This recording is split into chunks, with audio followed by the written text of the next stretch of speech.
Hello and welcome to JSJ International YouTube channel.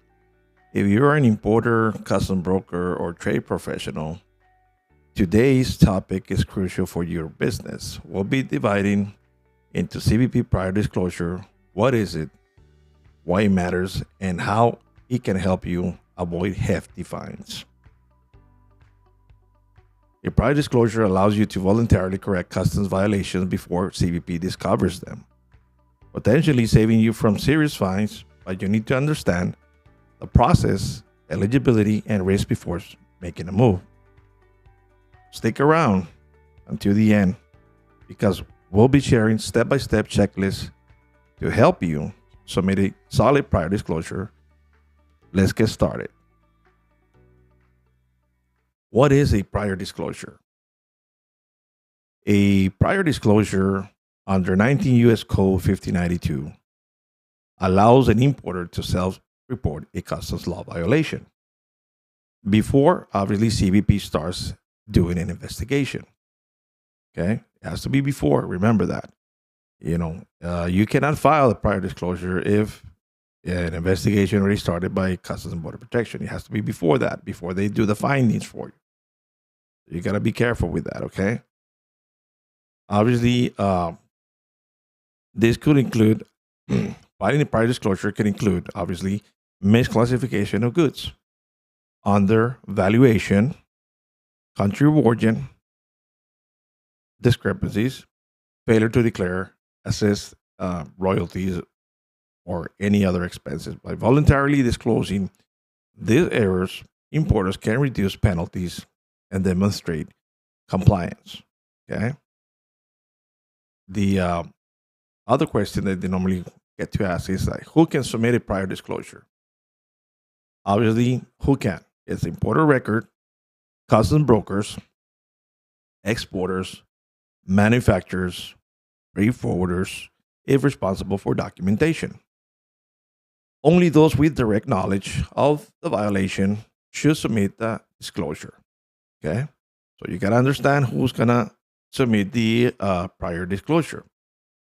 Okay, now, why should you make a prior disclosure?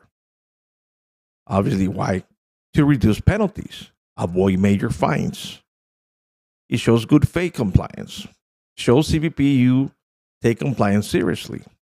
Avoid investigations. If CBP discovers the violation, first, the penalties can be severe. Protect your reputation. A proactive approach strengthens the credibility. Okay? So don't be afraid, but at the same time, it is what it is. The other question we get asked a lot is, when should you submit a prior disclosure? Obviously, before CBP starts an investigation. As soon as you discover an error, before CBP issues a penalty notice under 19 U.S. 1592. Okay. The key is acting fast as possible. Soon as possible. You need to act fast. Okay. Don't let it sit there. Don't let it wait and thinking that they're never gonna find out about it. Take the approach. Act fast. The other question is, where do you submit a prior disclosure? CBP port director, where the violation occurred. That's where you submit it. Or CBP's Office of Regulatory Audit if multiple ports are involved, obviously, right? Electronically through the CBP's e-allegation system. You can submit it electronically too as well. But make sure your disclosure is complete and factual before submission, okay? The other question that we get to ask a lot is, people ask a lot is like, how does CBP decide if a prior disclosure is valid? Well, very simple. CBP evaluates your prior disclosure based on these factors, okay?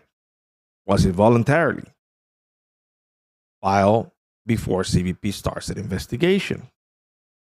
Is it complete? Includes facts, figures, and supporting documents, okay? Did the company take corrective action?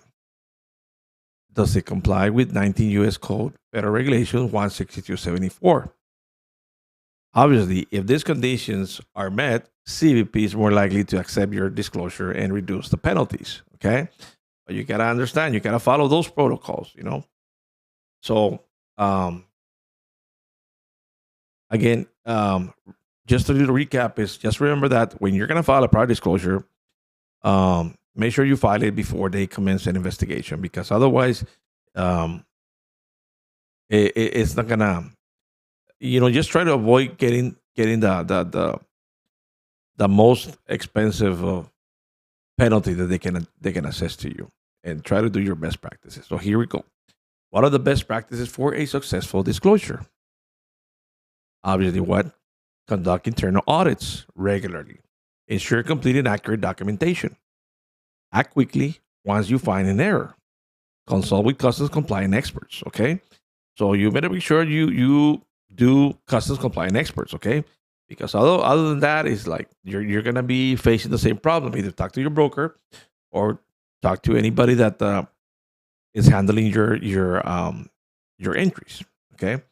Now, other frequently asked questions that we get to ask a lot is if one of them is like if CVP can reject a prior disclosure.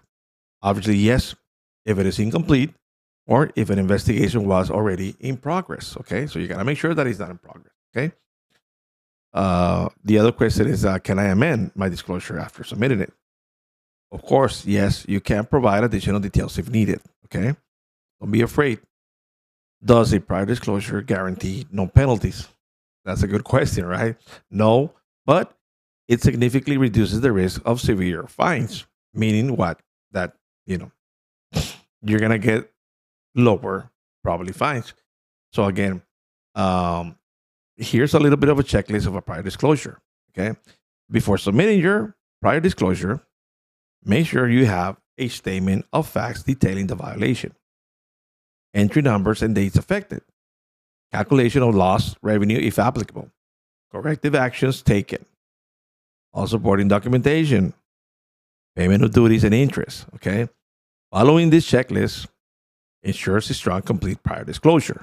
Okay, so you all better make sure that if you have anything that you might think that it could be in a violation or an error or mistake or whatever issue it is that you think perhaps maybe um, happen.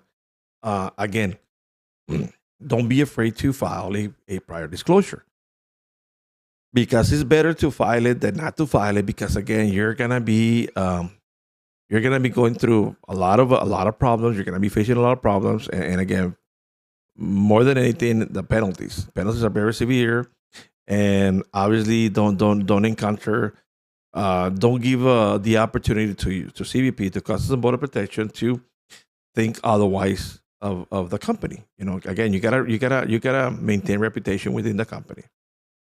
So I hope you guys consider that. So again, that wraps up for our deep dive into the CBP prior disclosure. If you found this video helpful, like, share, please, and subscribe to our JSJ International channel for more expert insights. Again, if you need guidance on compliance and prior disclosures, reach out to us today.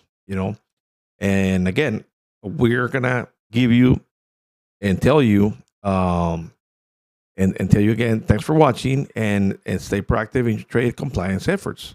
In the meantime, I would be making another content, so you make sure you hit that bell and get in line for those notifications, because we're gonna be putting more information out there. Okay, so in the meantime, I thank you guys for everything. Hope to see you soon. Bye bye.